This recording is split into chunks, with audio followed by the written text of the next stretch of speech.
कहानी शुरू होती है काशी के एक प्राचीन मंदिर से, जहां पर भगवान महादेव के महाकाल रूप का वास है।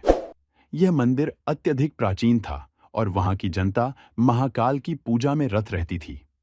काशी का यह मंदिर अपनी दिव्यता और भगवान महादेव की अलौकिक शक्तियों के लिए प्रसिद्ध था। एक बार जब पृथ्वी पर चारों ओर अज्ञानता और अधर्म का अंधकार फैल रहा था, तब देवी पार्वती ने महादेव से पूछा, प्रभु, संसार में अधर्म बढ़ता जा रहा है, क्या इसका कोई उपाय नहीं है? महादेव ने मंद मुस्कान के साथ कहा, देवी, समय का चक्र घूमता रहता है। जब जब अधर्म बढ़ता है, तब तब धर्म की स्थापना के लिए कुछ नया करना पड़ता है। इस बार भी कुछ ऐसा ही होगा।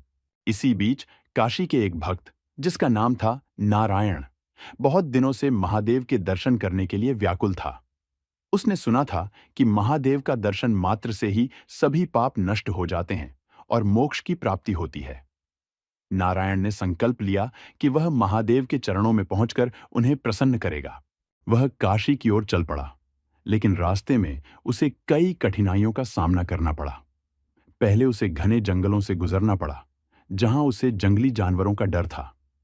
फिर उसे रेगिस्तानी इलाकों से गुजरना पड़ा, जहां पानी की एक बूंद भी नहीं थी। नारायण ने अपने दृढ़ संकल्प और महादेव में अपनी अटूट श्रद्धा के बल पर इन सभी कठिनाइयों का सामना किया। अंततः वह काशी के उस मंदिर तक पहुंच गया, जहां महाकाल का निवास था। उसने पूरे भक्तिभाव से महादेव की पूजा की और अपनी भक्ति से उन्हें प्रसन्न करने का प्रयास किया। उसकी भक्ति से प्रसन्न होकर महादेव प्रकट हुए और बोले, वत्स, तेरी भक्ति ने मुझे प्रसन्न किया है। मांग, क्या वरदान चाहिए? नारायण ने विनम्रता से कहा, प्रभु, मैं आपके चरणों में सदा के लिए निवास करना चाहता हूं। मुझे किसी और वरदान की आवश्यकता नहीं है। महादेव ने प्रसन्न होकर कहा, तथास्तु, आज से तू मेरे साथ सदा के लिए रहेगा। तू और मैं एक हो जाएंगे और तेरी भक्ति से इस मंदिर का नाम और भी पवित्र हो जाएगा। उस दिन से नारायण का नाम महाकाल के साथ जोड़ा जाने लगा और काशी का वह मंदिर महाकालेश्वर के नाम से प्रसिद्ध हो गया। लोग वहां दूर दूर से आने लगे, महादेव और नारायण की भक्ति को नमन करने के लिए। इस प्रकार महादेव ने पुनः धर्म की स्थापना की और अधर्म को समाप्त किया।